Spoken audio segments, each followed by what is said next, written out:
I mean, I would just say like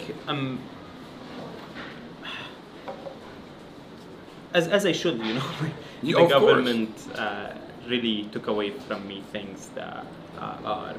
I don't think I can get them back. Whether it is the birth of my son, whether it is my reputation that they tried to tarnish, whether all the lies and defamatory like statements against me, and this is just like one step, like literally the first step of accountability.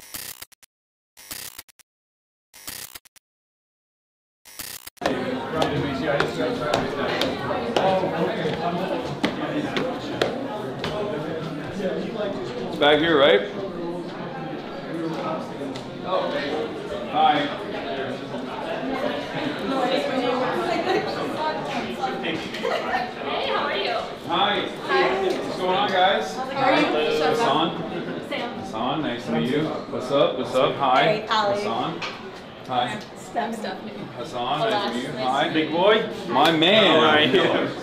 Thank you. Oh my God. Okay. Yeah, I appreciate you. How would you like to appreciate me? What are you, crazy? You're amazing. You have to appreciate. Wow, we have a big. We both got big teams. How are you? Noah, nice to meet you. Yeah. Brought some of my friends here. How would you like? I think we just. You want to sit there? We can sit side by side. You can sit on there, and I can sit here, and then we'll do it like this. You tell us. Okay. That looks kind of good there. Perfect. I mean, we gotta eat too, right? Even if we don't eat, we gotta get some. Did you have lunch? No, but I'm not gonna eat Had yet. anything yet, so I don't usually eat this early. I try to fast. it's like No, I don't. to fast, Well, like first Monday- of all, I'm Monday, still on Thursday. LA time, Oh, that's so that's the number one thing. Yeah, but I don't. What would eat you until like to 3 get? p.m. I don't usually eat until like 3 p.m. LA time, but it's fine. I would drink some coffee. We got some. So this is mfawar, which is like the Yemeni latte. Yeah, I would love a Yemeni latte. Can we get them mfawar small, please? Please, thank you. All right, perfect. But it's good. All right, ladies and gentlemen, it's finally happening. We got Mahmoud, Khalil in the building, in the flesh. We're gonna have a conversation. We'll do whatever you want to do after. If you want to, walk around. If you don't want to walk around, it's also perfectly fine. But I just wanted to say it is a real honor to be in your presence. I'm so happy that we get to do this face to face, not in the facility in Louisiana. You were planning to come in? Yes, I was. Not only was I planning to come, but I also was like talking to other politicians to just be like, let's do a rally. Like let's do a rally outside of the detention facility. But for those of you who don't know, how would you describe yourself and who you are? Hi everyone. This is Mahmoud Khalil. I'm pretty sure now you have some sort of like an impression about me. How with all the media, a lot of it, like unfortunately, is not accurate. I don't know how to start with describing myself. Like I'm Palestinian. I have an Algerian citizenship because my mother is Algerian, and because unfortunately Palestinians are better off with another passport because of so many obstacles. If they were to use their Palestinian passport, I was born and raised in a small refugee camp in southern Damascus in Syria, and I left Syria in 2013, early 2013, I believe, to Lebanon, where I did my undergrad. I worked there, and then I came here just 2 years ago. So a lot of people are surprised that I've only been here for 2 years. I met my wife actually in Lebanon, Noor. We met on a volunteer trip. She was on a volunteer trip to refugee camps in Lebanon, Syrian refugee camps, and we met then in 2016. And we got married like 2 years ago, or less, more. Yeah, I lost sense of time now. Yeah, no, it's understandable. Yeah. So let's just start off with what happened. What happened to you? No, I think we can start like from the student movement as a whole. Like, I mean, I joined Colombia in January 2023, so way before all these like student movement, like about Palestine. I mean, the movement was here, it just wasn't as big. And I started studying master's degree in public administration and international affairs, basically in line with my professional experience, working mostly in international development and diplomacy. What did you want to do? I wanted to do before then, like just to go into diplomacy and be engaged more in Palestinian politics. I feel that there is so much space for us, for the youth to actually, the youth and the young to do something in politics, in Palestinian politics. So I interned actually at the Palestine mission to the UN during the genocide. So in 2024, I entered at the UN doing that. That's New York. It's New York. Yeah. No, but then the university would complain that the protests are noisy. Yeah, like, that is funny. That is funny to think. Oh, it's noisy in New York, which is normally very pleasant, very quaint. There's a hospital right next to Columbia. Like, you hear sirens all the time. Of course. But yeah, basically, like when I came here, I wanted to be like involved with Palestinians, like just to meet Palestinians. But it was clear that like Colombia is a very Zionist. Wow, this is news to me. I mean, you don't say. That's crazy.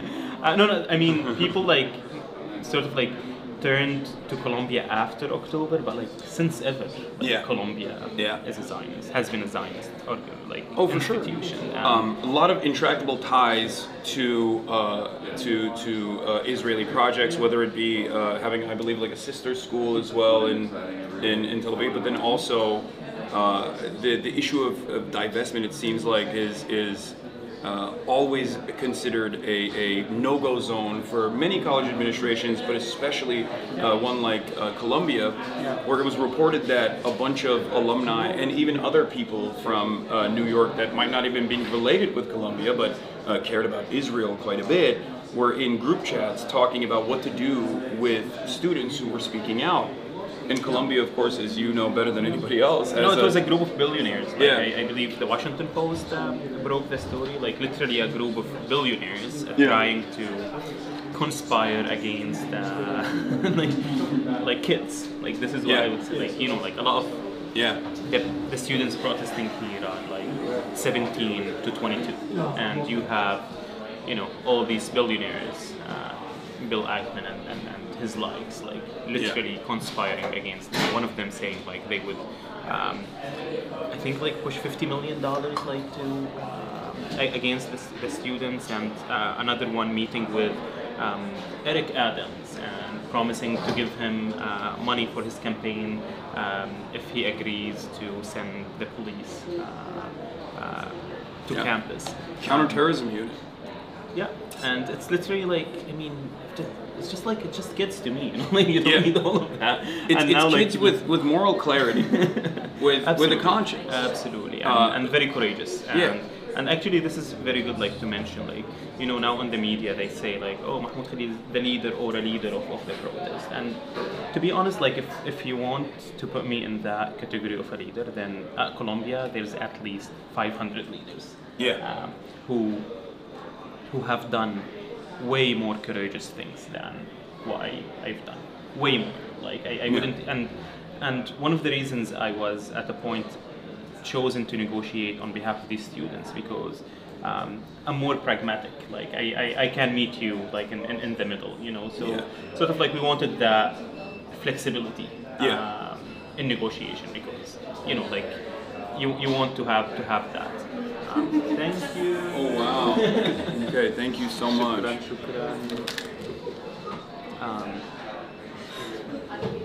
And this is a main thing. Like you have now a new generation who are unapologetic and basically they can see the truth in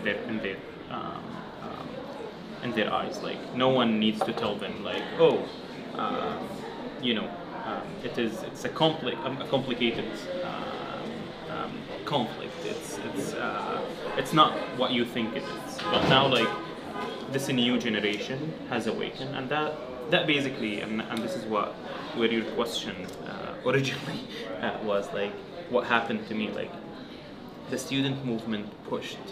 I mean, man, what are you doing? It's too hot. You can't do this. This is not the right way. I have You to. can wait 5 minutes. I have to. I have to. I'm sorry for that. They're having trouble hearing? Do we have... You wanna amplify the microphone a little Yeah. bit? We can do that. There's probably a lot of background noise, that's why. No, we hear fine. No, it's fine. Oh, you got one guy. You got one guy. That's what happens. There's always that. That happens to me all the time. Especially when it comes to audio. They are, I call them audio perverts. They're like, they got the $500, like $1,000 studio headsets in, and they're like locked in. They're like, I can hear your hair moving on your arm. What's going on? What's that about? It's a little low, but it's fine. Okay, well, I think we increased it. So Yeah, let me know if that works. I mean, I don't want to shout all the time, but... I had this with Zoran. The first time I ever had this was it Zoran. at Qahwa House? Or? No. We went to a bunch of different Yemeni coffee shops in Astoria. Okay. When Someone I came needs out. to do a study on Yemeni coffee shops. Someone needs to do a study on Yemeni people. I mean, some of the most they don't need studies. They are. Some of the most they're resilient. amazing. Yeah, they're I love amazing. them. I love them so much. Oh, it's blown out. It's too much. It's too much. Now they're in unison saying, "Put the noise gate back on." It's blown out. Test. Okay. 1, 2. Did you turn it back down? I turned it off. Yeah. Okay. Oh, you turned it off. The noise gate thing. Okay. All right. Yeah, I mean, this takes me to your question around, like, the courage and the extent of the student movement pushed the administration to do things as fascist as they did to me. Yeah. Literally sending plainclothes agents without any identification. Going back to like 1950 something, 52, Yeah. like finding that like small So law. let's start there. How did you feel? Like, what was going on in your mind when you had masked agents? So they were not masked, just to be honest. Okay, well, Yeah. did they identify no, themselves? they did not. So they were literally plainclothes. So like plainclothes, random plainclothes people coming into where you live. Because I remember seeing the video that your wife shot, and it was harrowing. But how did it feel in the moment? So I was basically at that point, like, I had been targeted by smear campaign doxing online for like almost two weeks. It was very coordinated. Oh, you're in there? Okay. Oh yeah, I know all about that. Wall of Fame. Yeah. So basically, like, I mean, it was like very coordinated, every day, like the same tweet, I don't know, like 10 times with the same information about me. So I was expecting something, like, you have all these like Zionists mentioning Rubio and mentioning DHS, ICE, and all that stuff. But I was like, to me, like, maybe they will visit me, like talk a little bit, then they would figure out that this is all bullshit. Like, there's nothing against you. You did not say what they're accusing you of saying. But even if you said it, it's First Amendment. Yeah, it's exactly. But the bigger part was like, I'm a green card holder. Like, I'm not a student. So when they came and they tell me like, oh, your student visa has been revoked, and they looked at me, I was like, I don't have a visa. Like, what are you talking about? And he got so confused. That it's easy to confuse them, I think. They're usually confused. Yeah, they're they don't very care. confused like, all they the don't time. Care. They don't have to do anything to get you in trouble. And then, like my wife Noor got the green card. They saw the green card, got more confused. So she brought out the green card. Yeah, we brought the green card. We're like, this is my green card. Like, what visa you're talking about? and then they talk to their superior and telling them like bring him anyway. So at that point I was mostly concerned, to be honest, about Noor, like about my what would happen to me. I wasn't as concerned because I knew I did nothing. Yeah. And the fact that they mentioned the visa thing, I was like it's maybe we'll go to the office, they will see that they literally had it all wrong and they would be out. But I was mostly concerned about Noor because the last thing they said to her was, if you don't separate from Mahmoud, we will arrest you. And she was 8 months pregnant. Yeah. So that's the one thing that I was actually worried about for the next 30 hours, because imagine, I mean, I was kidnapped at 8 p.m., 8:30 p.m. and I talked on Saturday and I waited until like Monday 7 in the morning to have my first phone call.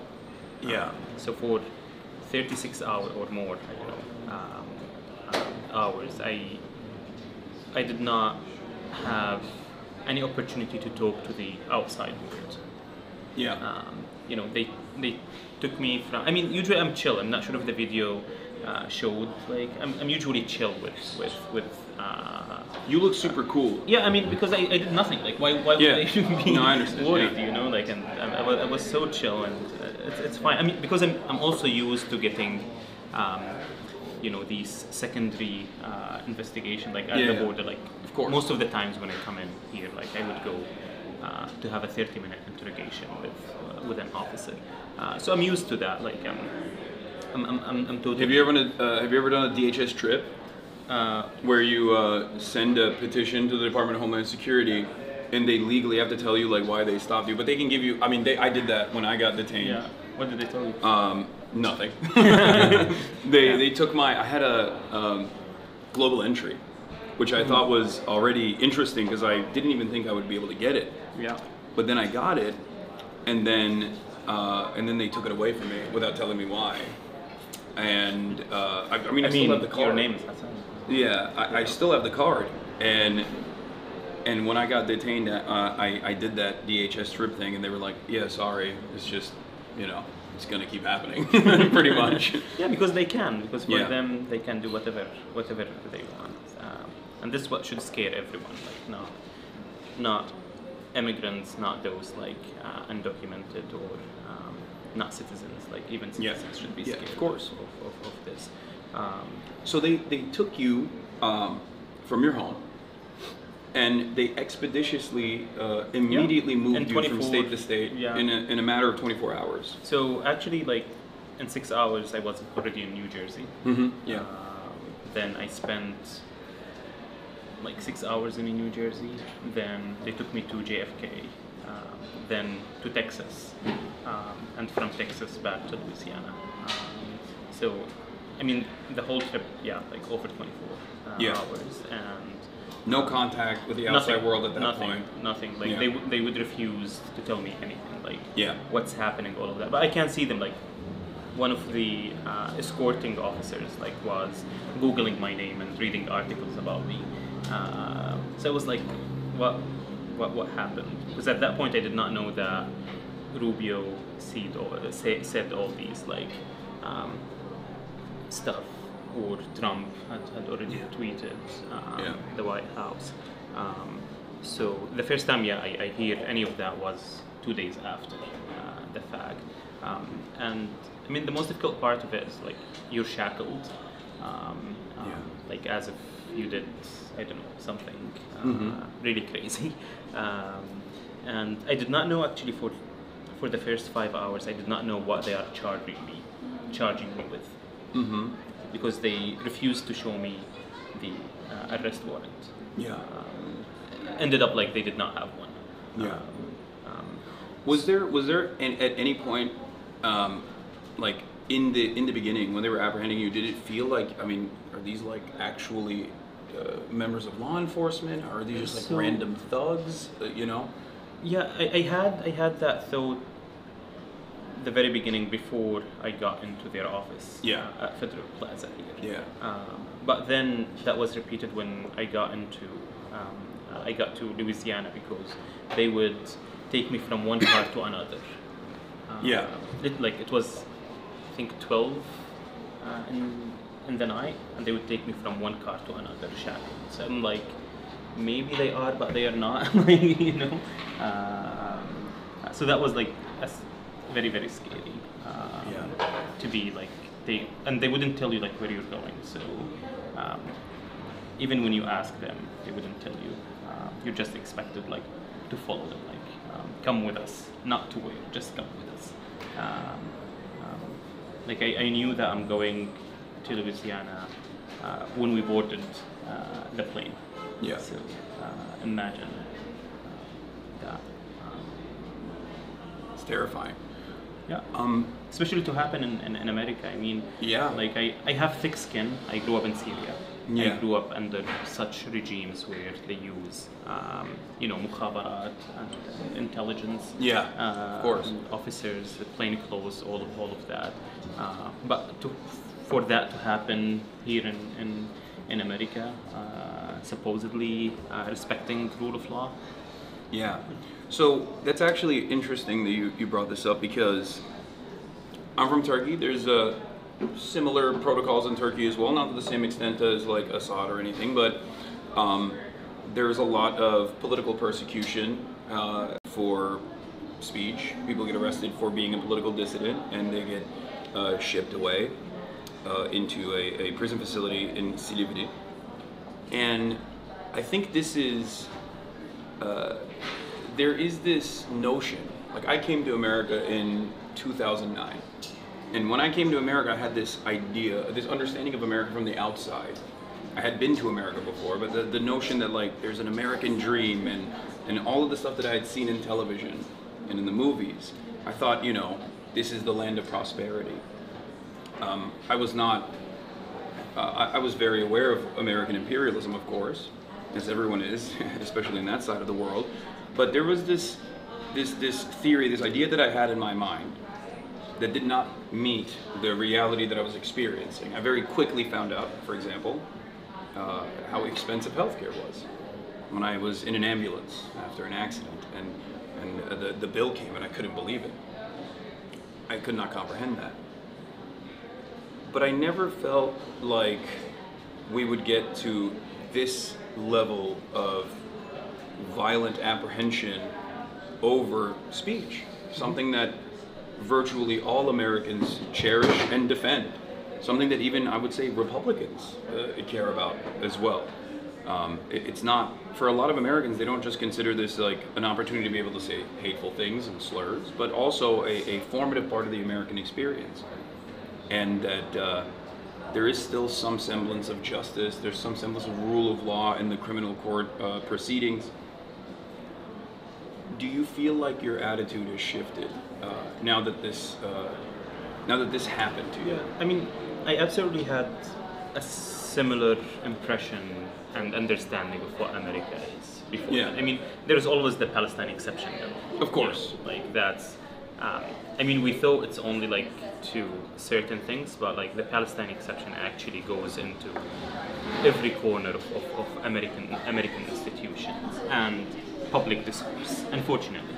But yeah, like I wouldn't absolutely like thought that they would go this low to prosecute speech, like political speech, not even like because they can accuse you of like speech instigating for violence, all of that.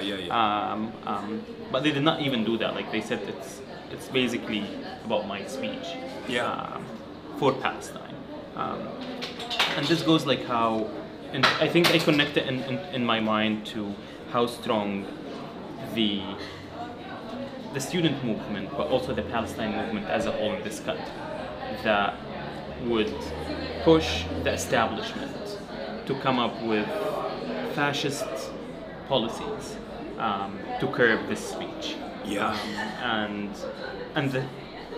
And I mean, maybe this is the first big test of American democracy and rule of law. Like, how would they deal with the increasing support of Palestine among Americans as a whole, and it's not only young Americans. Like No, I think it's- now it's across the board. I think it's overwhelming majority under the age of 50 at this point is more sympathetic to the Palestinians than Israel.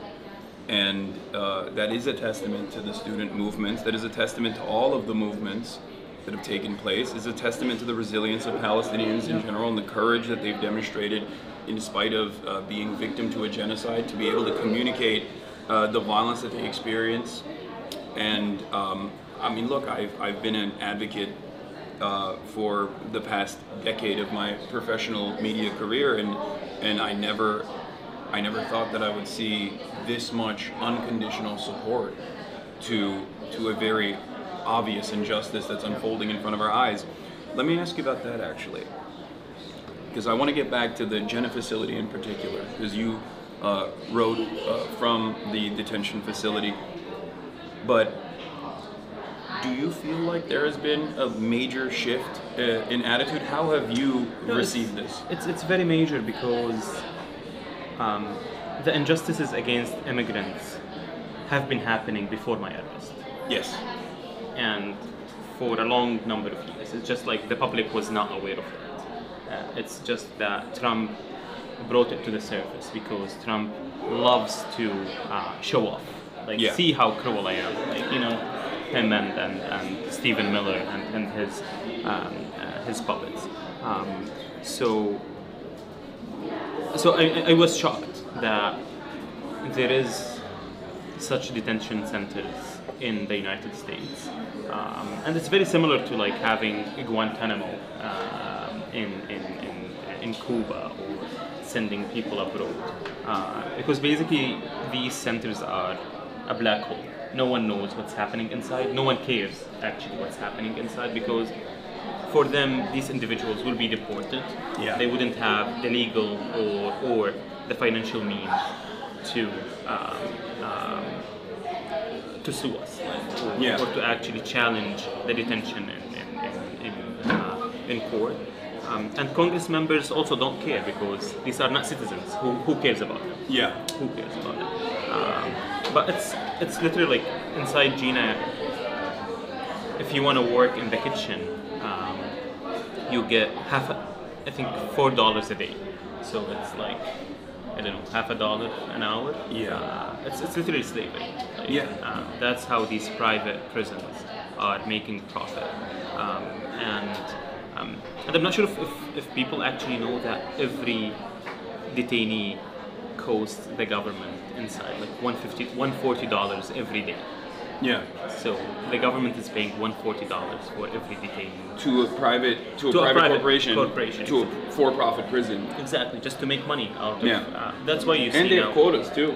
Like for-profit prisons that get these federal contracts, these government contracts, also have a quota system as well. There's been plenty of issues where there are some judges that have even been arrested for just sending people willy-nilly to the prison system in an effort to make sure that they're like at least put in the beds they use. And this makes also why, I mean, there's two questions why they sent me to Louisiana. Yeah. I mean, there are ICE detentions here in New Jersey and in New York. So there's the question why they sent me to Louisiana, because the detention is literally in the middle of nowhere. Yeah. In the middle of a swamp, like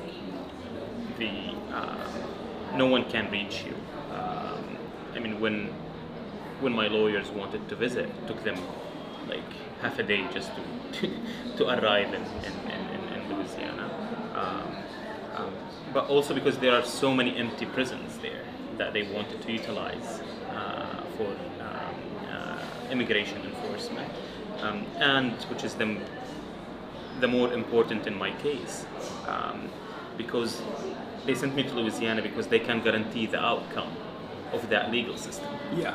So people think like immigration courts are an actual court of justice. It's not. It's just an office. Yeah. And it's also a part of the executive, so Exactly. it doesn't operate as an independent judiciary. Absolutely not. And it works in line with that the was clear administration. it was clear in my hearings. Like, we would present like so many evidence that what the government is presenting is totally wrong, but then the judge says no. Yeah. As simple as that. Like, you feel like it's a reality show or a sitcom, actually, like more accurate. And I feel like now the American public, when they look at this moment, 20 years from now, it would be like very disgraceful moment that what's happening to immigrants. And you know, like I'm a bureaucrat. Like, I spent time being like a government employee in my life. I understand why governments want to enforce immigration policies, all of that. Mm-hmm. But what's happening now is the immigration policies are being enforced in a cruel way, just to punish, just to be supremacist, just to be that we deserve to be here more than you do. Just to. It's a way to appease the sometimes violent and racist fantasies of a select few in the base, because these are not broadly popular ideas. As a matter of fact, the attitude towards immigration has shifted dramatically back to a space where people are repulsed by the Trump administration's ICE raids wherever they happen. And the more frequently that they happen, the more people see militarized Gestapo coming in and arresting their neighbors, the more angry they get, the more resentful that they get.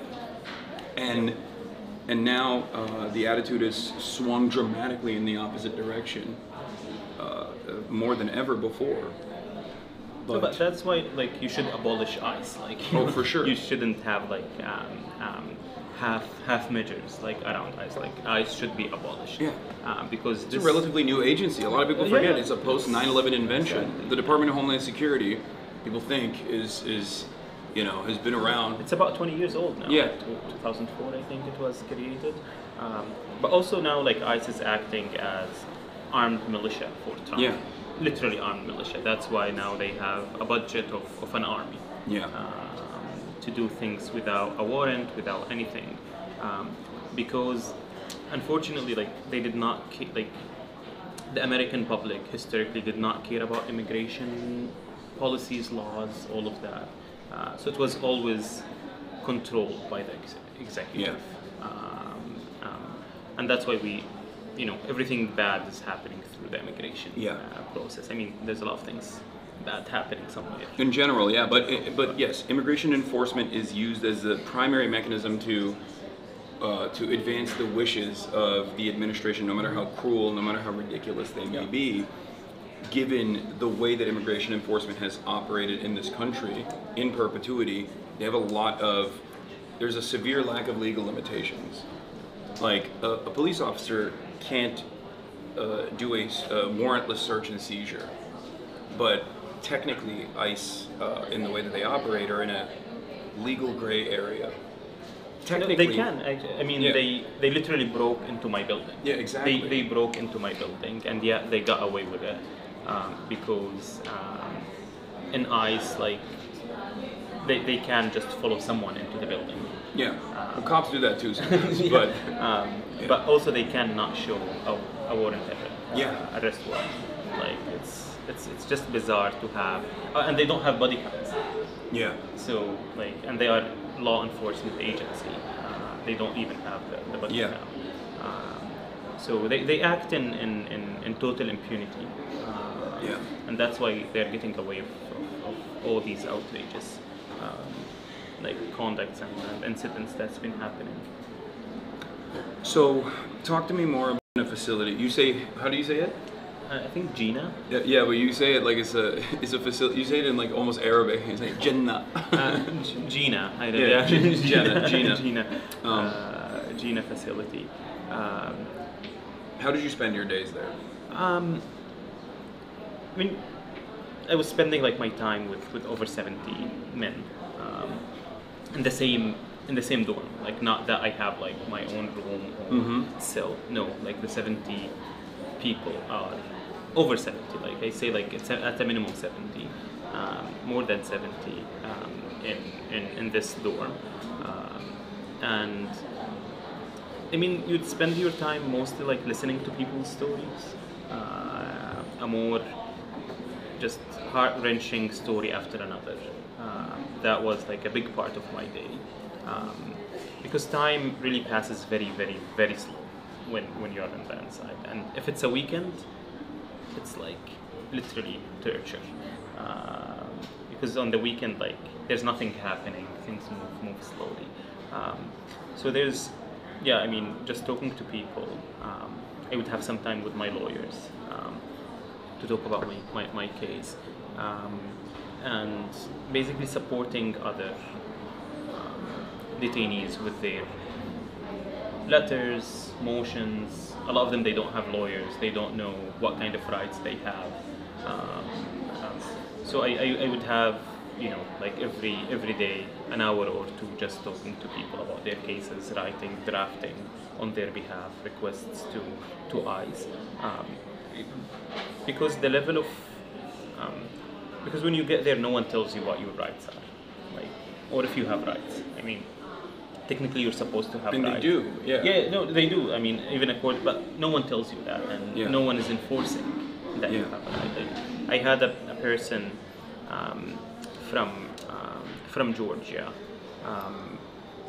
He was imprisoned for like 7 months when I arrived there, and his wife was arrested, or also was imprisoned, detained in another facility, just 2 hours away from this facility. They were not able to see each other for 7 months, despite being only two hours away. But also, they never had a direct phone call with each other. So what would happen, he would call his sister, and she would call his sister, and then they would have the three-way sort of like phone call. But then I was like, but you know, you have the right to request from ICE that they should facilitate a direct call. Yeah. So I helped him with that one, you know. So he every week he would get an hour to talk, like to his wife. And this is one of like the very few incidents. Like, but people would come to ask me with really difficult situations. Like someone came telling me, showing me like documents. He's like, he has just arrived to the facility. So he showed me the documents, and he told me like, I haven't talked to my lawyer. Like, what are these documents? So I read them. He signed on his deportation. I told him like, this is your deportation. Yeah, that's a like, very common. No one told me about that. Very common tactic is you getting them to sign a piece of paper without telling them it's a self-deportation order. Did you know that it's your deportation order? He's like, no. They told me like I have to sign it in order to transfer me to Gina. And then 2 days later, he was deported to Guatemala. And he has a U.S. daughter here, so he did not even get the chance to see a lawyer to challenge that, any of that. So this is just one of the stories. So many stories. Like it's really crazy what's happening on the inside. But the Trump administration is trying to paint everyone inside as a criminal. Yeah. Despite the fact that actually they are not. Like they did nothing wrong. When they crossed the border, they crossed it when it was open. Yeah. They had whether CPP or not. But even if they were here illegally or whatever they want to call it, they are in a process to fix their documents on the outside. But ICE brought them from their court hearings. Like, I met really like incredible number of people like who were taken from their court hearings, or for a stop sign. Like when I I think last week or the week before, I learned about a case where I think it made it to the news that a girl was arrested, was put into deportation because of a stop sign. Like the police stopped her for that. But like on the inside, there's so many of these cases. Like someone who would, like, people that have been here for 15 years, they have a trespass from 10 years ago. Even things that otherwise would have been expunged at this process.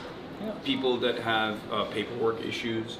But like you said, most of these people, the people that the Trump administration is going after, despite the fact that they made a big show of this, like there's a massive amount of criminals internally inside of America that are just like doing heinous crimes with regular frequency.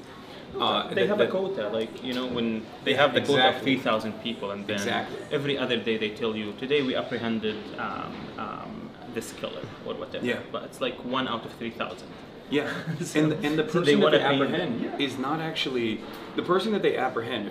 If they've done a crime, they're already in the system. Exactly. Yeah, they go to the prison. Chat. For those of you who don't understand this process, there are people who have done crimes as non-citizens in this country. Okay, of course, everyone is capable of crime. Non-citizens, of course, are responsible for an unimaginably small share of the crime that takes place on U.S. soil, especially as opposed to documented and natural-born U.S. citizens. Right? They do less crime per capita than documented and natural-born U.S. citizens.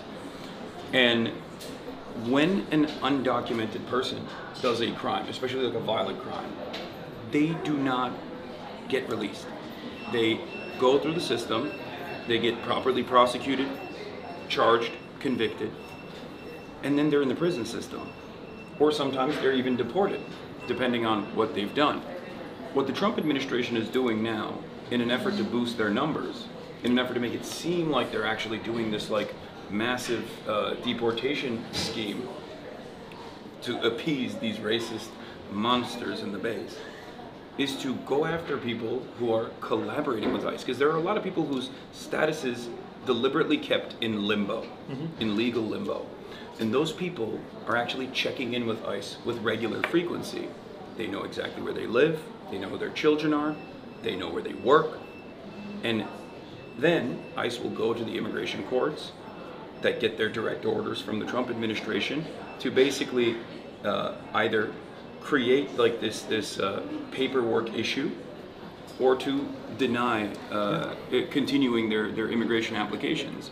ICE knows this. That's why they wait at the courtrooms, and they kidnap them from the courtrooms. And this really like goes into the base of what a legal system is. Like if now people cannot trust the court, they cannot trust that, because sometimes you're in a position where if I don't go to the ICE check-in, or if I don't go to my court hearing, then ICE will come and take me. But if I go, also ICE will come and take me. Yeah. So should I run, or what should I do? Exactly. So this is the reason why they have sanctuary cities. Yeah. The reason why sanctuary cities were first created and were actually like law enforcement was on board with sanctuary cities originally is because they wanted cooperation from law enforcement. And if there's like real fears that law enforcement will immediately direct you back to INS at the time or ICE after, then they would not cooperate. So when crimes happened in neighborhoods with like higher percentage of undocumented people, then they could get no witnesses, they could get no collaboration from law enforcement, and this became a major problem. If people don't trust the system because they feel like the system is actually there to capture them now. Yeah, but that's what they want. They want to push you into being a criminal. They want to push you into not going to your court, not going to your ICE check-in, so that now they have an excuse to actually come after you. So they are manufacturing criminals. Like if we want to call it, it's not crime, but like if we want to call it that way. Especially when the alternative solution is one that is way more popular than mass deportation, way less costly than mass deportation, where you just document these people, you expedite the process of paperwork, and that they can just work and even pay more taxes than they already currently do. And it's just a system of cruelty. And I did not meet a person who was not working. Like I did not meet a single one that was not actually like, who's not their U.S. Employer is the sponsor of it. Or actually like paying for their lawyer. Like I think I literally don't remember seeing someone who was not like actually like working. Well, they grab them from their place at work for the most part.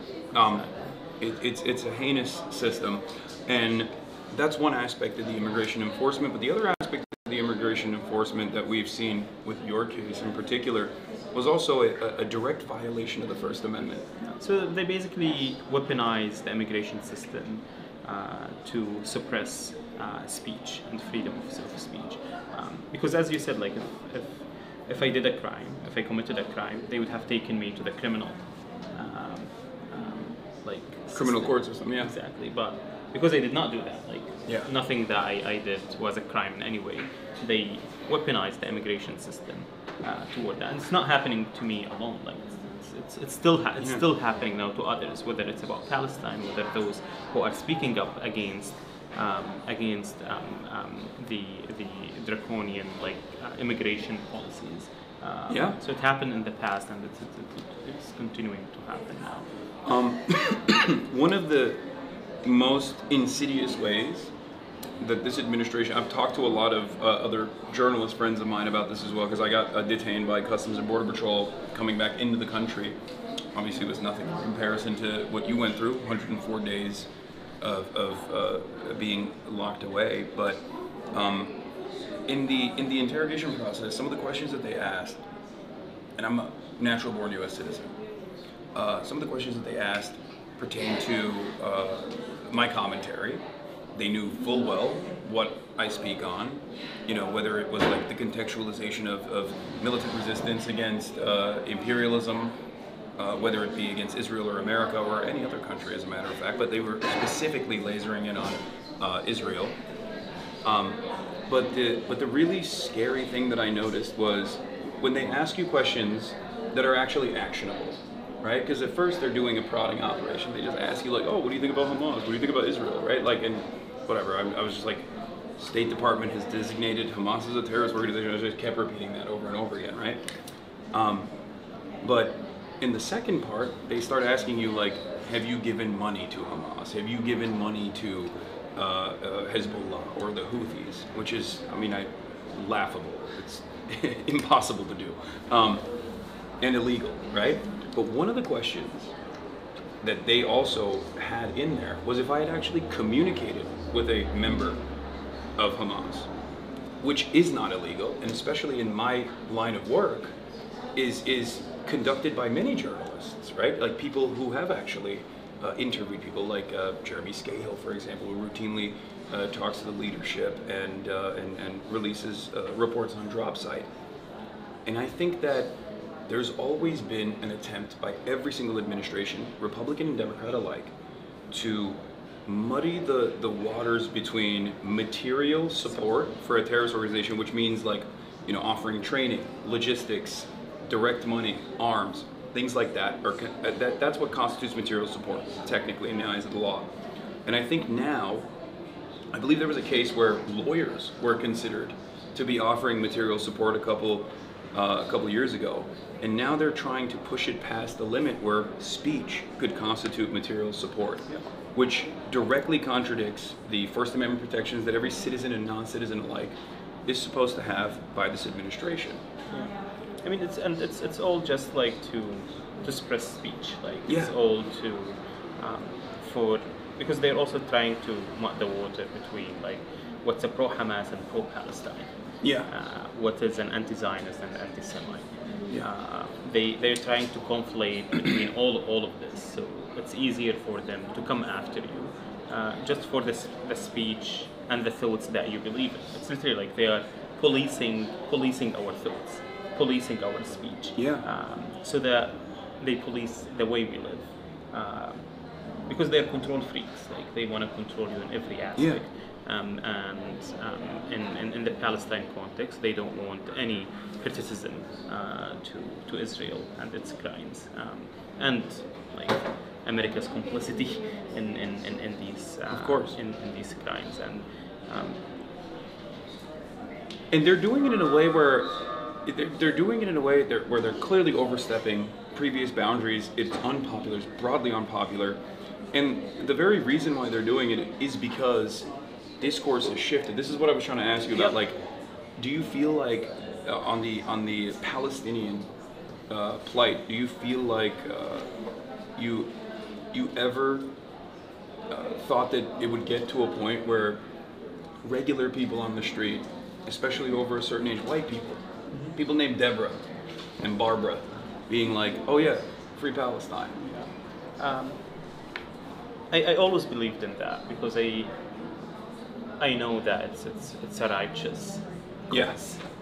Like it's not like a gray area. It's not complicated. You're a more optimistic like, person than me. No, I was always. That's why they were trying to push all that money into their propaganda. Of course. That's why it was easier for them to send me to Louisiana than actually discuss what I'm talking about. Yeah. Like, than actually talking about what an intifada is.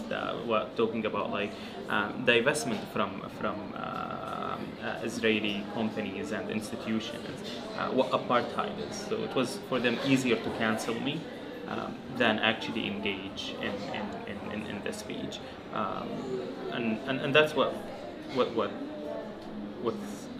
what's happening right now. But I always had that belief. Like I spent a few years of my life focusing on non-Palestinian literature, non-Palestinian history. Like I read, like books from very Zionist authors. I read books from Morris. No, I mean there's Ari Shafet. Okay. So just like to learn about their perspective, how they see it, and I thought that would may change. Like maybe they have something right, Like I was like, let me explore that.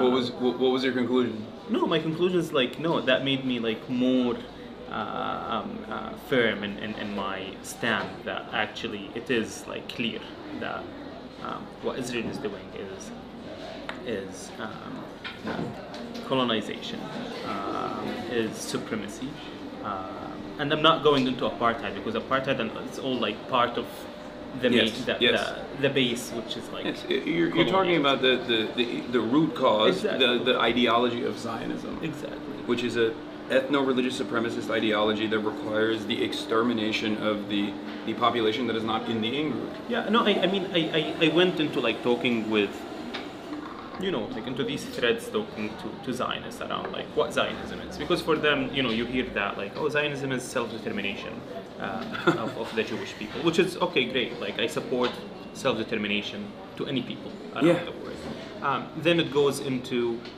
in their historical land, homeland, in Palestine. But then here you think, okay, but this is happening at the expense of the native or the indigenous population in Palestine, because the fact that God somehow promised you a land like doesn't make you actually like deserving like the land, because I don't know, because you can argue, I don't know, like Jesus was Jewish, so you can argue that Christians can claim Palestine. Don't give them ideas, bro. No, I mean they already have them. I mean that goes into the core of Mike Huckabee just heard exactly. you. He's like, that's my guy. That's the core of it, and but this is the reality, and it goes beyond that. Like I don't know, they were in the land like 3,000 years ago. I mean, once I had a conversation with. It's also people that some of the people that didn't leave. It's just like maybe my great grandparents were Jewish and they decided to convert to Islam. Like that's because they did not want to flee. Like that it's as simple as that. Like it goes exactly to that level. But I mean, ridiculousness doesn't stop here. Like once I was talking to a very Zionist like student at Columbia, who told me like, oh, like why do you say that you are a Palestinian refugee, but you were born in Syria and your parents were born in Syria, like that doesn't make you Syrian? No. And I looked at her in the eye, I was like, wasn't this the same argument that you used to come back to Palestine after 3,000 years? Like, I mean, it's it's as simple as that. Like it doesn't need to go. Well, I think your argument is a little bit more valid than that one. Exactly. Like it's only 70 years ago, like not 3,000. Like if you we don't know that you're a convert or there's so many, like 3,000 years. Do you know what happened in 100 years? Yeah. Like to think about 3,000 years. Yeah, exactly. And this is in no way like I'm denying a Jewish claim to Palestine. Like there is a Jewish claim, there's a Muslim claim, there's a Christian claim in the land. There's like all sorts of claims in the land. It's just you.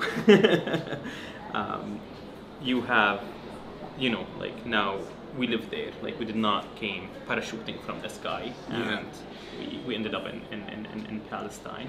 And the fact that some people lived in the land 3,000 years ago for 200 years doesn't make them more worthy and more deserving of the land. Okay, I'm denying all the claims. It's Ottoman land. Okay, let's get back to the root cause of the issue. Then we are Islamophobes because Palestinians fought the Ottomans. I didn't want to bring up your L's. Okay, you're bringing this up, but I mean, it's just I'm just saying a lot of people live there. Jews live there, Christians live there, no conflict for a very long time. And then the British come in. The main difference is Ottomans did not come to ethnically cleanse. No, of course, yeah. They did not in no way try to alter the population there. The Ottomans were caring about like, just give me my taxes. Yeah. Do whatever you want exactly with this land. But still, like I'm saying that like Palestinians also fought the Ottomans. They fought the British. And now they're fighting the Israelis. And that goes into, now whenever you mention the word Palestine, and if you support Palestine, they would automatically say, "Oh, you're anti-Semite." But like, I mean, were we like an Islamophobe back then? It's just like, I don't know, like we really did not have that. Didn't respect the caliphate. It's not a big deal. Again, like I said, we're not talking about Palestinian L's right now. No, I'm just talking about like the resistance. Of course. Like the concept of resistance. Of course. As it is resistance to get justice, to get your land back against occupation and any sort of injustice. It's a national emancipatory movement. Regardless of the religion or the ethnicity of your occupier. I did not choose the religion of my occupier. I would fight them no matter who they are. I mean, if the Ottomans come back, we'll fight them. I thought we were making inroads right now. No, I mean, it's just He's Armenian, my cameraman. I love that. I really do. But a lot of this conversation, at least in the past 50 years, past 70 years, 77, 80 years, has always been deliberately misrepresented, and very successfully so. Like you also pointed out, there has been a very successful influence peddling operation, a way to just make things over there seem a lot different than what it actually is. And I do feel like now that has so dramatically changed, specifically with the cruelty of Israel's military campaign, its genocide, its ethnic cleansing operations, in a way that even average Westerners can recognize the inequalities here. And I do think that people that go out and protest and student movements that continue putting on a strong show and demonstrating their courage have been able to force this perspective, specifically the humanity of Palestinians, into the forefront of the conversation for the first time. As it should be. As it should be, but for the first time ever, I think, in this entire 80-year history. And this is what making Israel more and more vicious. Just earlier this year, I think they announced like $150 million for their strategic communication. For their propaganda, like just to fight the propaganda. And on the other hand, like Palestinians don't spend anything, because it is as clear. Not if you ask my Twitter reply. They're like, how much is Hamas paying you? I'm like, how would they do that? Like, think. Like, how would they be able to do that, you think? And this is why, once again, like why we should continue actually speaking up and should continue to be unapologetic about that, because Palestine now it's a mainstream issue. It's not like a dissent, because I had an argument with someone where it was like, oh, we should protect dissent. I was like, Palestine is not like speaking about Palestine is not dissent. Like, it's the main course now. Unfortunately, institutions are the last to answer to any change that's happening like on the ground, but it will happen, and I mean it's happening now in New York. It's happening across the universities, and going back to Colombia, a few years ago, the previous president said like divestment is not an issue we will ever discuss. Divestment from Israel. It's not an issue we will ever discuss at Colombia. 5 years later, it is the issue. It's the only issue, in fact, that we are discussing at Colombia. So the tide is changing, and it's happening, and that's why we are seeing all this cruelty, whether here by dealing with not necessarily with the protests themselves, but also like all these doxing campaigns, all these like smear campaign. But what's more important is like the cruelty that's happening on the ground, the genocide that's happening in Gaza, the killing of hungry people every day in Palestine. But this is not enough. Like, this is what I want to say. Like, the fact that a lot of people are speaking for Palestine is absolutely not enough, because you need to translate that into your vote. You need to translate that into actually where you put your money, and the way you speak about Palestine, and actually standing up like firmly against all this like disinformation and propaganda, Israeli propaganda. Whether also like the Israel has always taken this misrepresentation approach with everything regarding Palestine, like whether it is armed resistance, which is again legitimate under international law. 100%. They're trying to distort that into terrorism, but it goes into BDS, like boycott, divestment and sanctions, which is the most peaceful resistance like that you could ever get. Like, I don't like you, I don't want to buy anything from you. It's as simple as that. Like anyone, we do it on, if you don't like a coffee shop, or a coffee shop was mean to you, you don't go drink there.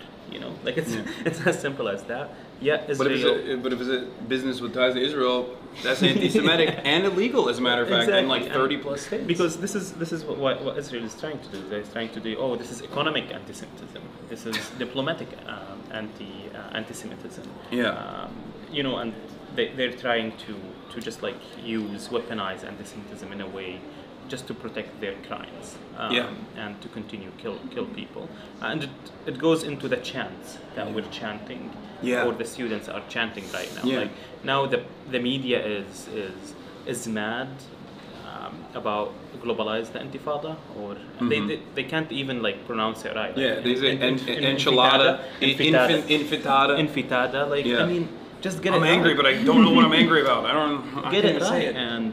And from the river to the sea, and this is all in the same effort of misrepresenting any Palestinian, anything Palestinian, of course, whether it's politics, chants, anything. Legitimate right to armed resistance, illegal right to armed resistance, illegal terrorism, economic pressure, illegal anti-Semitism, even using your speech, as you said, to say that uprisings are a necessity against this wholly illegal enterprise. Also, anti-Semitism should be illegal. Hasn't become illegal yet, but they're trying. They don't care about like the meaning of these chants. Like when you say globalized Intifada, like I mean, Intifada is an uprising. You can go to the history of because they say, oh, it's an uprising, but like in the Palestinian context, it was actually a call to kill the Jews. But like when you look at the facts, the first Intifada was entirely peaceful. In fact, 1,000 Palestinians were killed by Israel. At that time, Similarly, in the second Intifada, where they say like it's more violent. Yes, it was more violent. Yeah.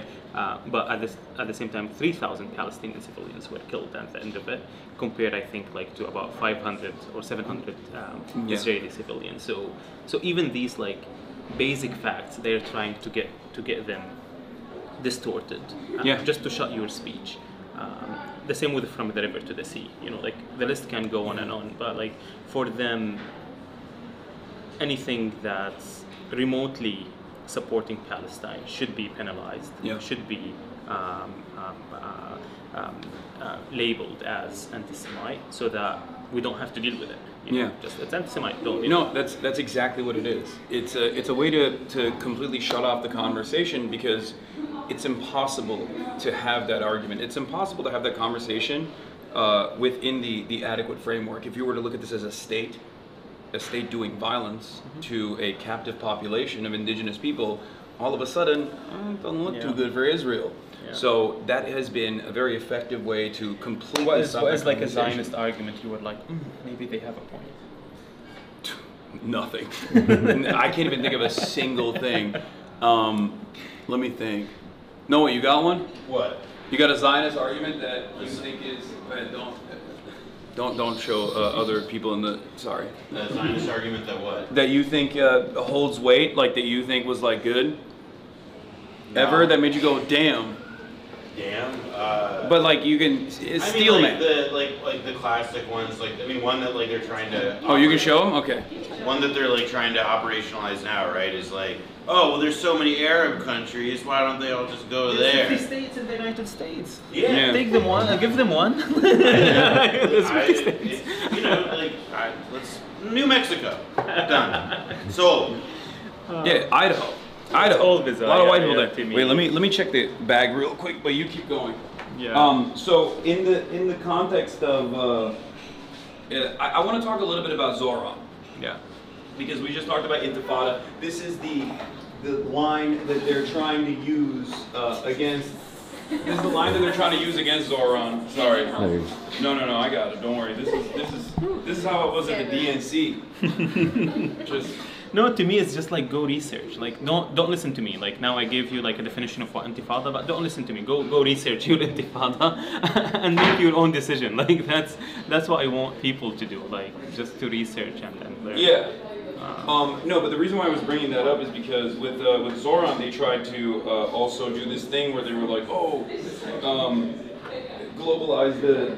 He said globalize the Intifada is you know, language that he doesn't use specifically, but that he will not condemn. He will not police speech. I don't use it either. Like just to be clear, it's just not because. No, I get why everyone I talked to said you were very. No. I don't use it just because, like, to me, you know, my goal at Colombia is to get it to divest. Yeah. But I can see why people can use it, and I understand why. It's globalizing the solidarity around the world for uprising against all systems of injustice. Yeah, of course. It's as simple as like it's as simple as that. Like I don't use it because I don't use it. Like because you know that's it. But like that doesn't mean it's wrong. Yeah. So what I was gonna say is so Zoran in an interview was asked this question, and this like was used as a line of attack against him, which of course failed. He won the Democratic primary handily, which again, never thought I would see the day, but fantastic. And he said something in retort where he was like, this is just the Arabic word, and people are just scared of this Arabic word, but it just means uprising. The Holocaust Museum used to, in their Arabic translation, would say Warsaw Ghetto Intifada. Exactly, Intifada to Warsaw. Yeah. That's what we say in Arabic. And then the Holocaust Museum actually, due to the pressure that they got from Zionist groups, changed it. You know what they changed it to? Muqawama. Resistance. Which is, of course, for those of you who don't know, this is a fun fact for you. Hamas is an acronym. It's was it Harakat al-Muqawama al-Islamiyya. So they changed it to a more militant Arabic word, not realizing that they were doing that. But they did it because they were getting this consistent pressure Because people were like, "What do you mean? Intifada is just the Arabic word for uprising. You use it in the Holocaust Museum. Uses it in when describing the Warsaw Ghetto Intifada because it was an uprising." No, and we use it for like the Syrian uprising, Intifada Surya, the Yeah. Arab uprising, like Yeah. the Rabi' al-Arabi or Intifada. Yeah. Like we use it all the time. But yeah, this goes into they just want they want to muddy the water. They want to actually take the attention from what we're actually doing. Like, Yeah. in terms of like what we are calling for, and just go spend time trying to justify language, because I don't see chance killing people. I see U.S. bombs killing Yeah. people. That's what we should care about right now. What we should focus on right now, even if that was like, what do they say, like offensive or Which it's not. Which is not, but would they call? But even if it was, yeah, exactly. Even if it was, it's ridiculous. I mean, let's solve this. Like the genocide that's happening. That like, just this week, hundreds of Palestinians were killed, waiting for food. Rather than just like focusing on globalized intifada, let's focus on the billions of dollars that the U.S. is investing in not investing, actually funding, giving them away to Israel. 70%. 70% of all offensive and defensive weapons that Israel has used since October 7 has been given to Israel by the United States of America. Yeah. It's my tax dollars, your tax dollars that are going to this. Yeah. The same with Colombia, like all the money, the tuition fees that we pay, it's being invested. Part of it is being invested in weapon manufacturers because they want to profit from war and from genocide, and this is what we should care about, not like globalize the intifada and from the river to the sea. It's bizarre, like, to me. Yeah, it's very selfish. It's very self-interested. Like what happens on college campuses becoming a primary focus, becoming a major concern by the media. Always pissed me off. It always rubbed me the wrong way. I visited the encampments at UCLA. I talked to the people in Colombia as well. I interviewed them.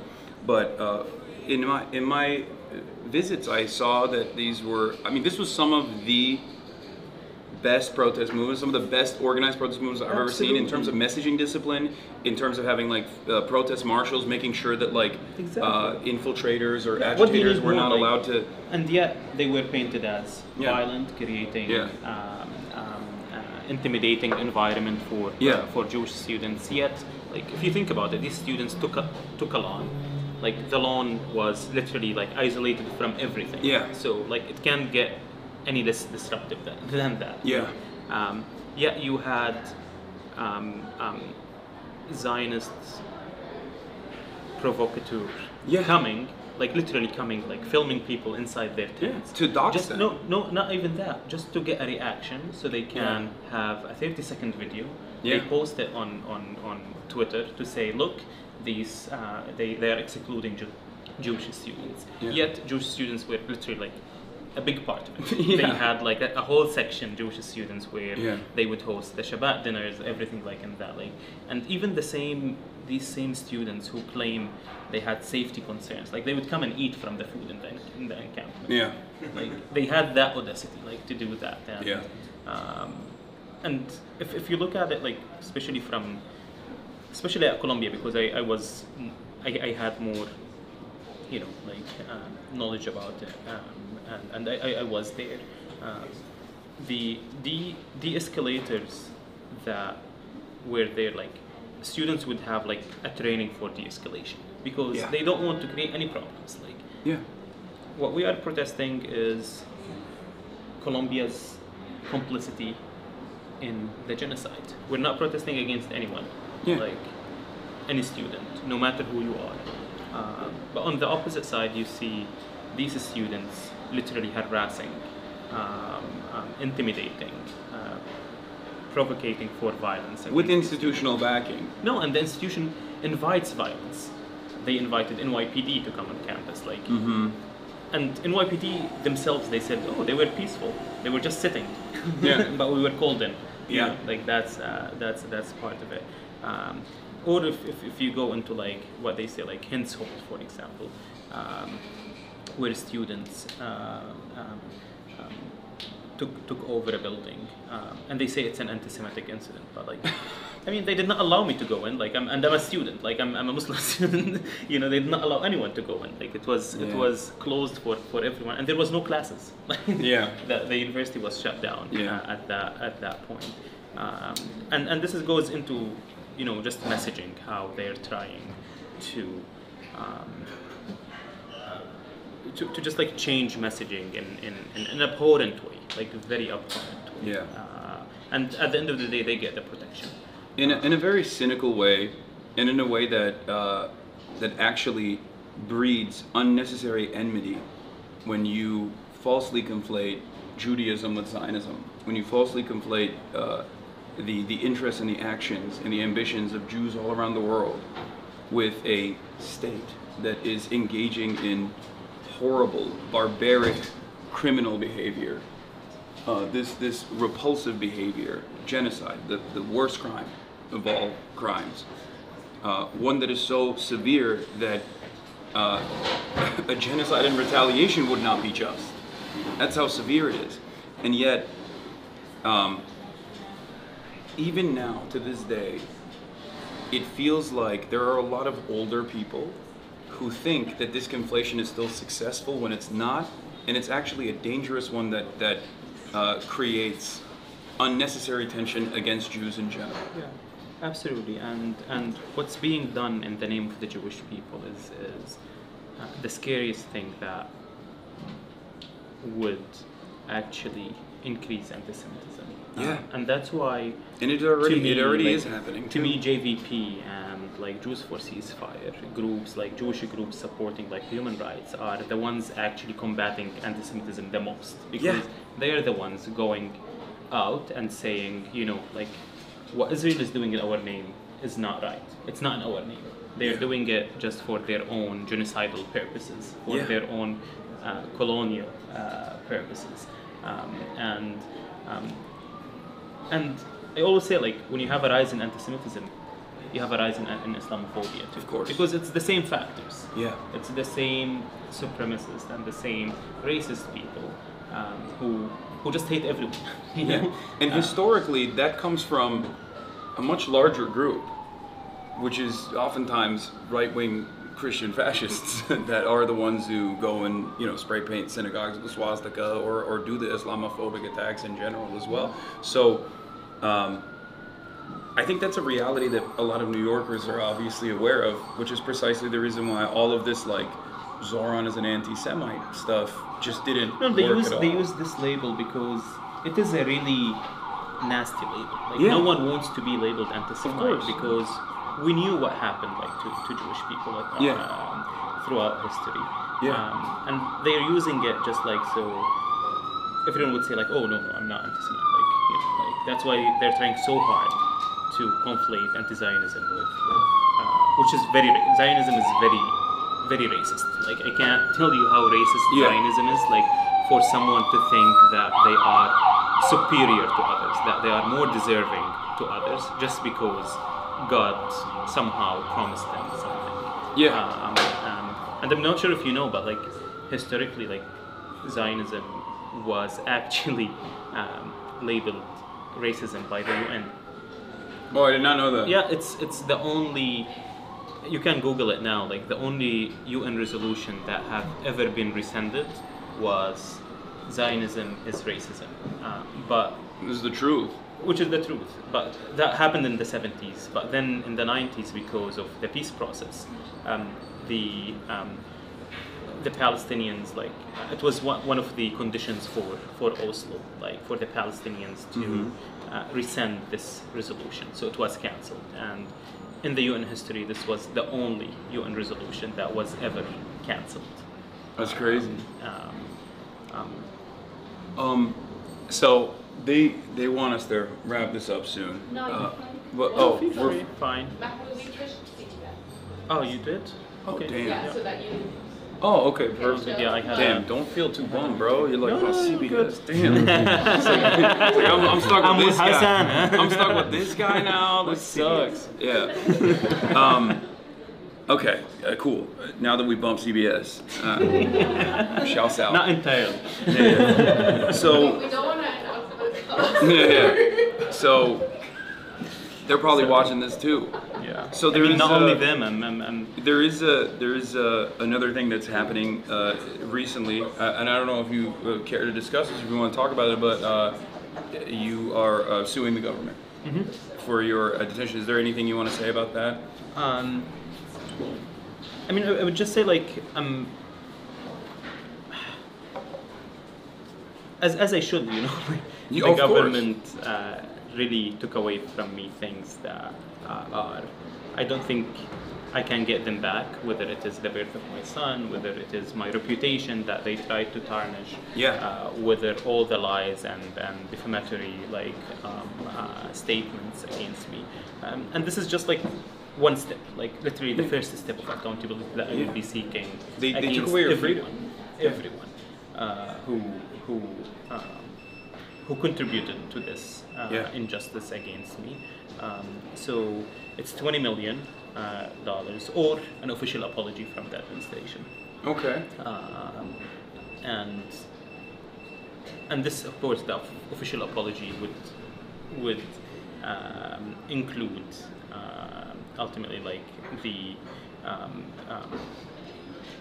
just the end of the policy, like the anti-Palestine policy that this government has been pursuing.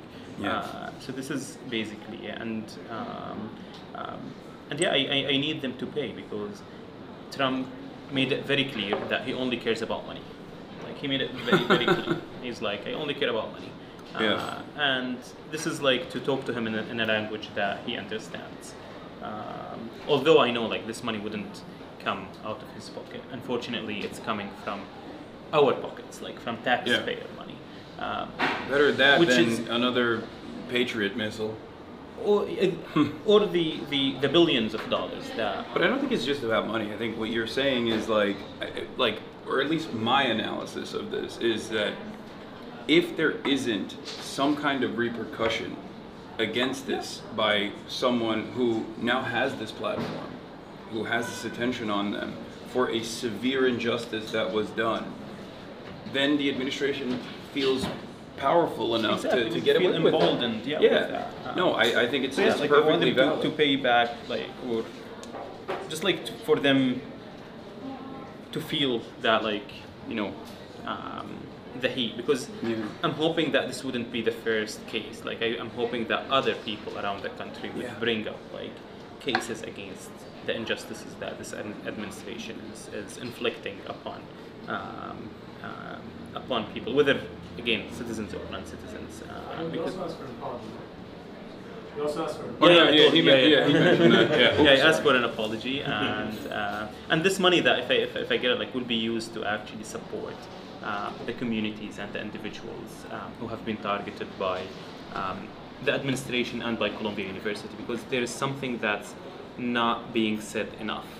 There's over 100 students at Columbia who are suspended or expelled just for opposing a genocide.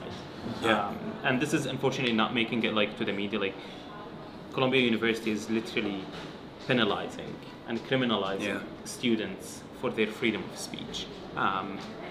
For following through on something that they're teaching in the classrooms, which is that genocide is unconscionable and wrong and immoral. Except when Israel is doing it. Yeah, well, even then, like there are plenty of studies that also plenty of professors, at least the ones that remain, that have talked about this stuff in their lectures as well. Which, ironically enough, we can talk about that as well. The Trump administration has now created an academic receivership, not dissimilar to what Nazi Germany did in a lot of the universities initially, and this they came won't control thoughts. Yeah, this came after concessions that Columbia had already given, part of which was, of course, undermining the security and safety of the students that were paying tuition. No, but what more they want? Like they literally expelled students. Yeah. They sprayed students. Yeah.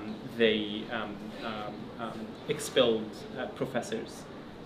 They brought the police not one time, not two times, 4 times in a span of like a year and a half. No, I think it's a year.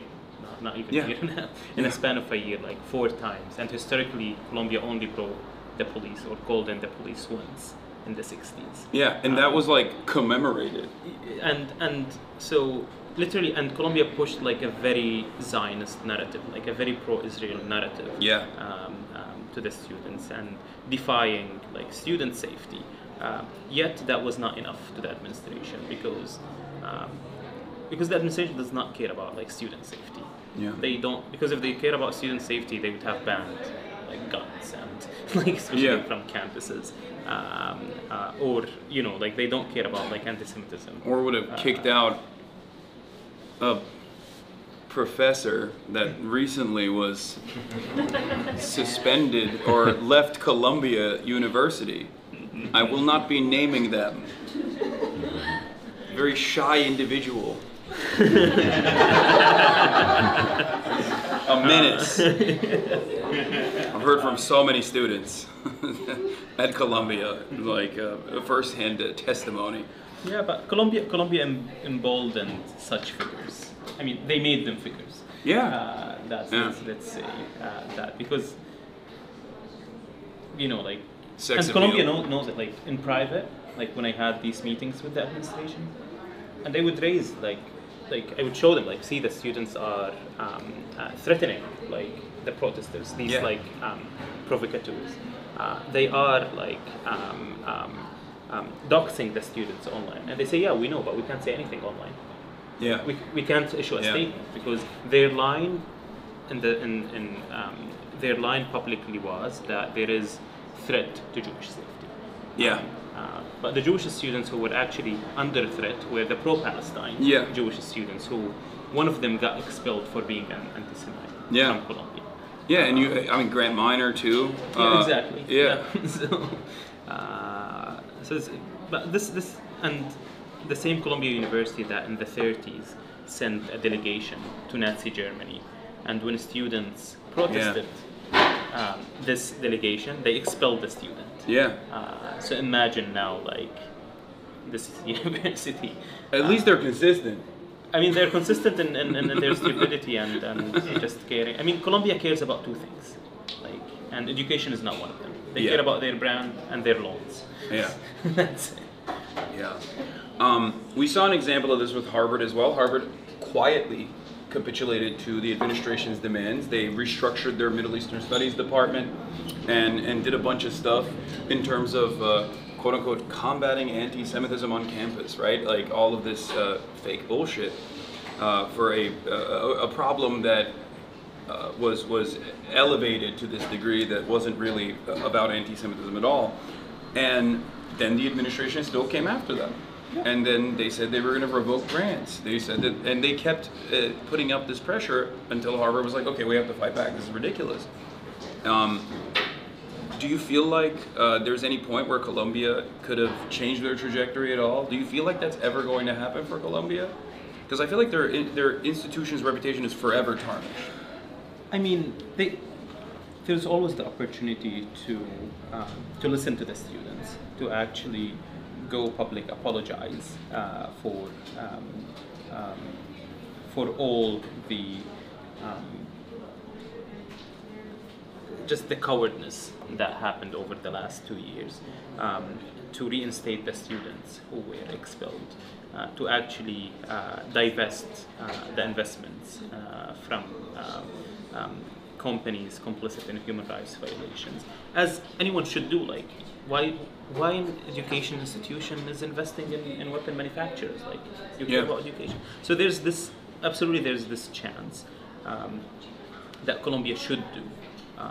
Was I surprised that they capitulated to the administration? I wasn't, because again, like, Colombia doesn't care about safety. They care about the money that they have, the brand, maintaining their non-profit status, having all these billions continue pouring into the institution. But even they created this condition to themselves, because from the very beginning they capitulated to the narrative that there is that the protests are creating a hostile environment. That's why you have different presidents coming to Colombia, and then they'd be like, we're doing everything, like Shipman, like she's now like they called her an anti-Semite, like like, and she's doing everything they wanted, like they literally. The same with Shafiq, she did everything they wanted, but it was not enough for them. And this is why, like, when you look at the facts, like, show us the facts of like, the presidents would come and like, okay, like, let's see what's happening, like, let's combat anti-Semitism because of the protests, because anti-Semitism is happening, not because of the protests. Of course. Then they don't see anything. Like when Trump supporters, neo-Nazis, open neo-Nazis marched in Charlottesville. One of them was a Columbia student, and he wasn't even like hiding his identity, the Tiki Torch guys in Charlottesville.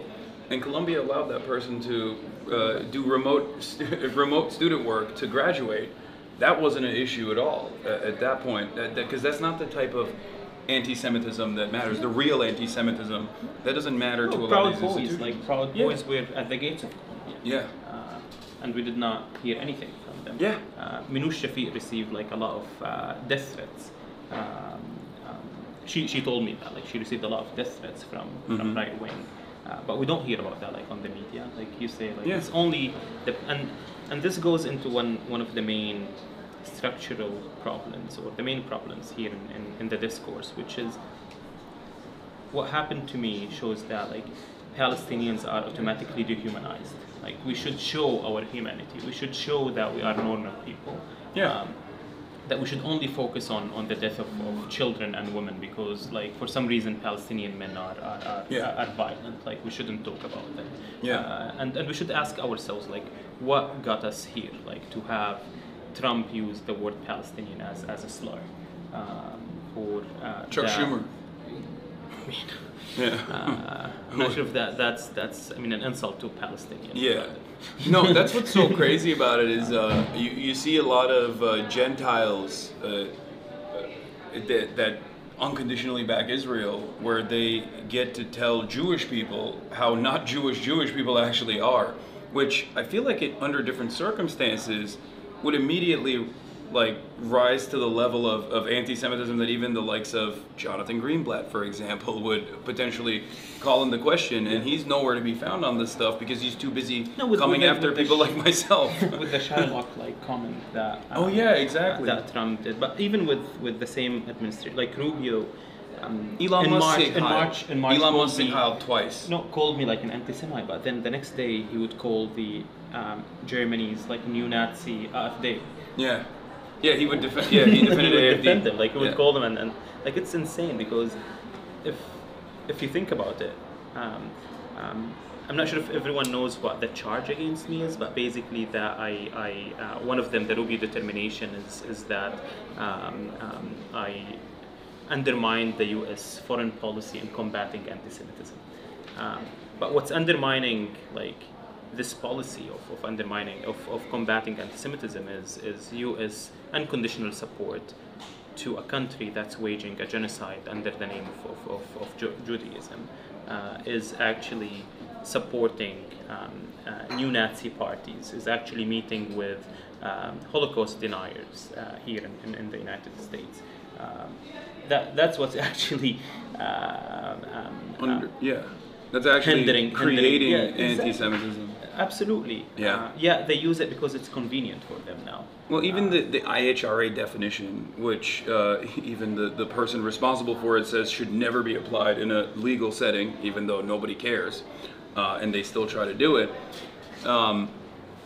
It in and of itself contradicts what this administration is trying to advance in terms of their interests, because, like, one of them is the conflation of Israel and Judaism. Like, that is anti-Semitic, and it is definitionally anti-Semitic within the IHRA definition as well.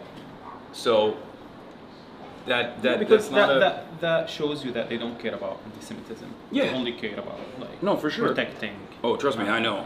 Like, Israel. I mean, for people. Okay. So let's talk about you. What do you like to do?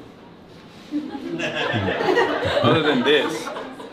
Normally? Yeah, what do you do normally in your day-to-day? Absolutely not. I don't like protesting. So people think that we love protesting. Like, we protest because it's fun. It's not. I would rather go spend time with my wife and just like literally chilling than actually protesting. Like that's a main thing that like people should understand. Whether about me and about the vast majority of protesters, no one enjoys protesting like under the rain or just like like chanting. Like why would I? Yeah. If it's not necessary, but I do it because it's necessary. Yeah. Because what's happening like requires me to do so. So absolutely not protesting. Yeah. I mean, How was that moment of like finally seeing your child for the first time after this detention? So it's. I mean, now I spend most of my time with my son and with Dean and Noor. I mean, it felt to me it's just like. I don't think that you can describe like. I mean, before like every parent would tell me like, oh, tomorrow when you see like your son, like you can't describe it like before and after. I mean, I spend most of my my time just like literally like playing with him. He's still 2 months and 10 days, but I don't. To me, there's that feeling of. Like Palestinian fathers go through this every day, whether in Gaza or across Palestine. So I have always this thought when Dean is crying for food, and I'm like, I have like food for him, but like about the parents that they can't get food because Israel now is actually preventing. Baby formula from coming in Gaza. How cruel that could be. So I have always this thought in my head, and just like being worried about separation again from them. That's why I'm spending like 24 hours with them. But it's crazy now. Like I'm getting like. Parenting advice from Zionists, like being like, oh, like he's on the streets now. Why he's not with his kid? I wanted to talk about that. How difficult was it for you to separate once again from your child to go back and do a rally? No, I mean, Dean was already like literally in the second room, like in another room. So. No, it wasn't like as people would think like, oh, like I spent like 10 hours and spending half an hour. No, I'm spending like a lot of time with the family. But I felt it's important for me to rally that day just to show that we're not afraid. Because what the Trump administration did to me, they wanted to set me as an example. So others wouldn't oppose Israel's genocide. So that's why I made that decision of actually, like, despite so many warnings about my safety, to actually go and walk with the protesters that day. And I'm doing it, like, not for anyone. I'm doing it for myself, for my son, because I don't want him to live in a country that's supporting the killing of his people, and they don't. Like I don't want him to protest like in the future. Like hopefully Palestine will be free. Hopefully, like the world would be, I don't know, like some. I mean, I know it wouldn't, but I would hope that would happen in the future. So now, like literally, like all my time with my family. Usually, I mean, I just mostly work and see friends. So that's like, I don't do gaming, I'm sorry. Like No. I have a PS4, I do some FIFA. So, classic. That's exactly like, I mean, but I'm What do you watch on television? You watch any TV? just movies? any show that my wife Noor wants to watch. So I'm just, You guys watch the Turkish soap operas? no, That's pretty poppin'. What? no, No Ertuğrul? No? Okay. no. It's another L. I'm sensing a lot of anti-Ottoman, anti-Turkish animosity. I love coming from Istanbul. you. I mean, to me, Istanbul is really the prettiest city in the world. It's nice. You don't have to say that. No, it is. It is. It is. I mean, I go there very frequently. Yeah. Or I used to very frequently. But that, I don't do much fun. Like, to me, just like seeing friends. That's like mostly why I spend time Yeah. with. A little bit of hookah. Thankfully, no. No, you don't smoke hookah. I don't either. Everyone always wants to go to get nargile. I'm like, Socially, maybe, but like not Yeah. like I would have it like on standby. Just and coffee's like, enough. Yeah, coffee. Just like I love like seeds, sunflower seeds. Like I would. Classic. I'm a very classic like Arab. You Yeah. know, like person. So. Yeah, you're gonna move into Unk status soon. It's already there. Yeah, I like that. Too late. So. Okay. Before we let you go, and once again, thank you so much for spending time with us, and thank you guys for everything you've done so far and allowing us to have this moment. What would be your last message to people who are maybe worried about these protests not going anywhere? Because I'll say this much: I keep telling people, you know, keep up the pressure, don't stop. I have the past decade of experience that I can look back to and say that like all of this pressure has amounted to something. It has genuinely changed people's opinion on this. And you are much more optimistic than I am in your demeanor. So. I mean, basically, as you said, like the change is happening. Like, I mean, my message is just look at New York. Yeah. Look what happened with Suhran. The change is happening. Unfortunately, usually movements, like the results or the impact of movements usually is slow. You don't see it like in a day or two. Like it takes time, so it needs patience. But the tide is changing. It's already changing, and just don't fear what this administration. I mean, not what the establishment, because it's not about Trump. It's about the whole establishment in this country, and they want us to feel like they want us to feel that our jobs are in jeopardy, our future is threatened, because actually like we are changing the world,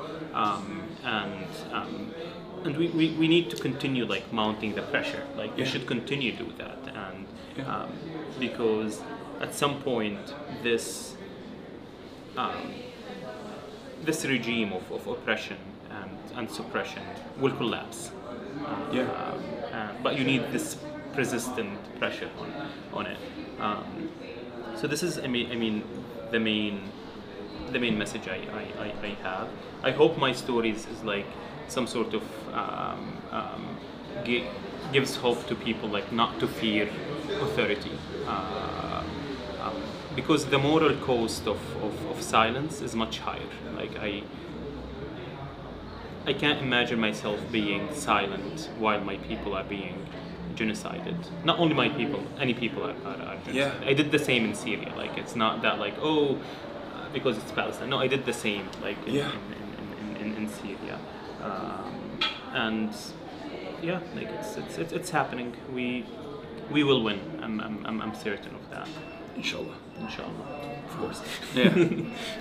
All right. Well, thank you, Mahmoud Khalil. Thank you so much. This was amazing. Yeah.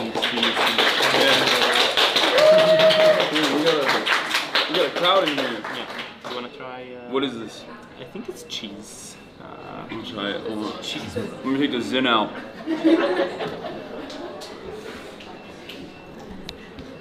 Is it cheese? Yeah. Is No, it it good? is. That's good. And we are in Qahwa House. I know. Like, Oh yeah. Thank you. Thank you. Fine. To Qahwa Qahwa House. It's delicious. We're leaving now. Yeah. One of the Qahwa houses around the country. Yeah. Thank you. Wait. Yeah. Thank you to Omar from Kava House as well for allowing us to use this space to have this conversation. This is delicious.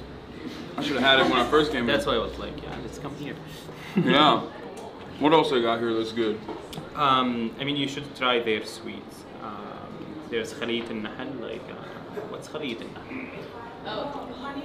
Honeycomb, yeah. It's really good. It's very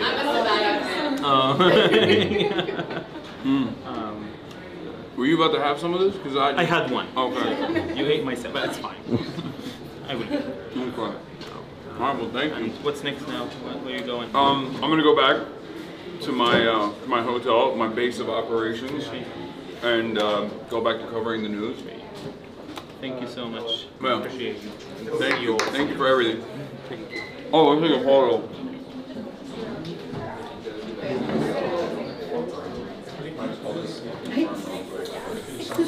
Can you take a photo? Yeah, yes, please. Here, I'll come over there. The difference here. Can I?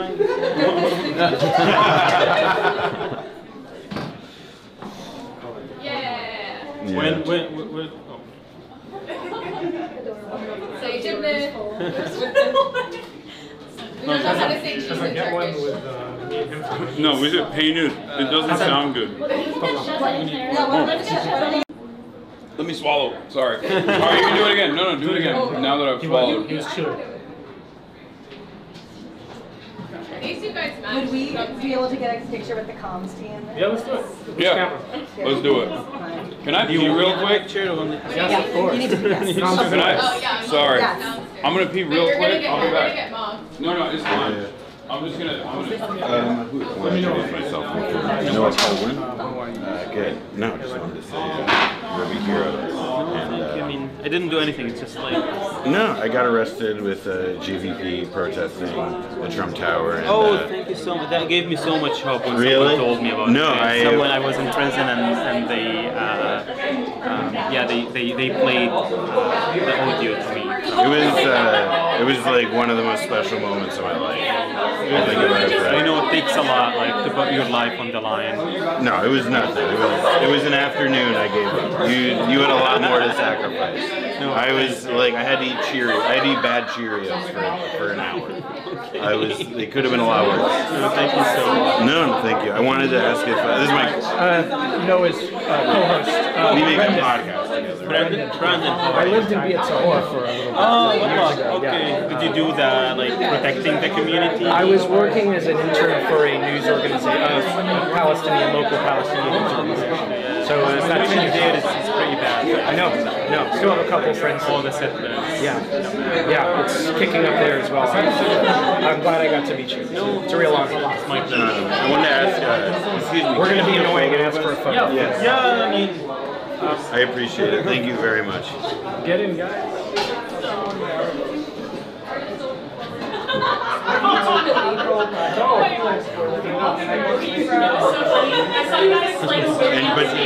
How do you know that? I didn't know that.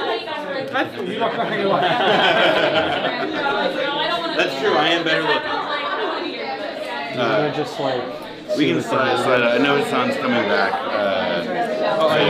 Yeah, we came with it. Yeah, we came with Hasan. Streaming with him. He and I. I've been going on this stream a few years. okay. Talking about Israel Palestine and other stuff. I used to be an editor at Jewish Currents. Jewish guys? Yeah, I read some. Who was the editor who left? Jacob. Well, Jacob. It's okay. It's okay. It's who been a left? short I'm day not today. sure. I know. But, Nora? No. 2 days ago. It was a long day. Yeah, we forget who recently. walked all throughout the Bronx for like But the editor 5 now is hours. Ariel. That was tough. Yeah. No, And then we walked through Harlem. It's been interesting covering it. And that was maybe just 3 or 4 hours. So Very happy to have you back. it was fun. It was super hot. Did the mayor of Harlem? It feels a bit surreal. Yeah, I elected the mayor of I Harlem. can't. I literally cannot imagine. I love that. It's also been interesting to see your conversation with Hasan, how to see the way Palestine and anxieties about ICE and detention have come together in a really easy to understand way. No, I mean, it's not. I mean, ICE is just one of the oppression tools that they are using. Like, it's not the main one. Like, I mean, It's just like one of the tools they are using because they're using so many other like tools just to suppress like any pro-Palestine speech. I mean, they're using Canary Mission and Beitar. No, but what they want like to cancel that. I think it's your other. Alright, let's do the same amount. Okay. I felt like kind of you guys were like stuck in a corner. No, no. Like, take a breath. There you go. Alright. Oh, do you want to take a picture? Oh yeah, let's do it with the costume, right? Up here. Do you want? Good job, guys. No. Do you want to? You're great. This is the only pick we're gonna get. So there you go. Are you good? Honestly, I'm killing. Yeah, you already done I was that. looking at the wrong camera. All right. Thank you guys. Thank you so much. Yeah, can we get it clear? Thank you, Chad. Yeah. Let's go. All right. One more? Anybody care? Come.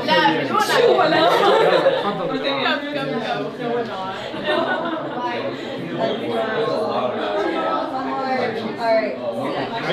Thank you. This is what you gotta get used to now.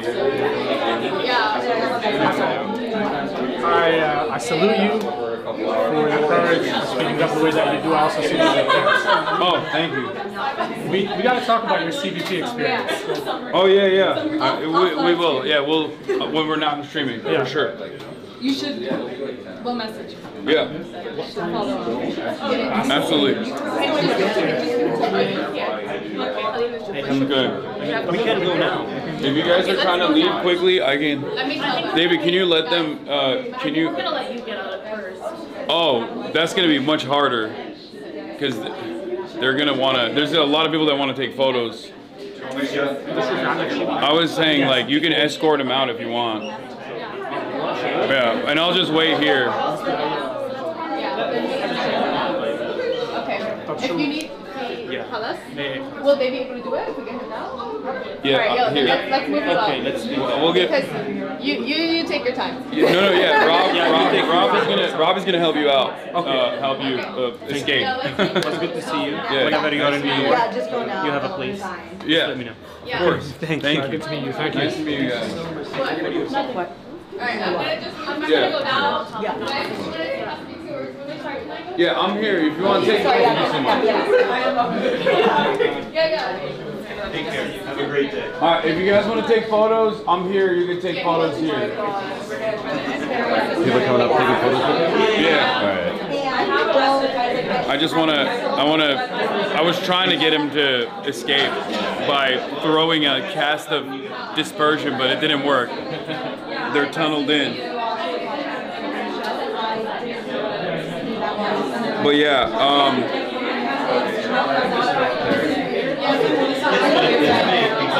wow, what an opportunity. What a crazy. I'm gonna send people for pictures of. All right. Yeah, sure. Hi. Selfie? Yeah, let's do it. Yeah, awesome. Thanks for coming to Kawa. I lived like a block away and was just working and I was like, oh shit, that's Hasan. So, Yeah. great. It's awesome. Yeah, and thanks for everything you do. It really is changing a lot of how Gen Z and Gen Alphas feel about things. I really appreciate it. I hope. Yeah. Well, thank you. Oh, you do you think? Hi. Oh, look at that. You got the merch and everything. Oh, for sure. It's so good to meet you. Wait, David, Rob, can you help them? Can you help them out? Yeah. To get out? Thank you.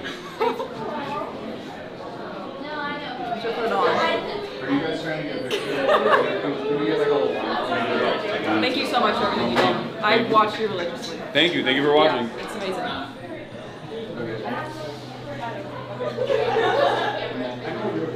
Hi.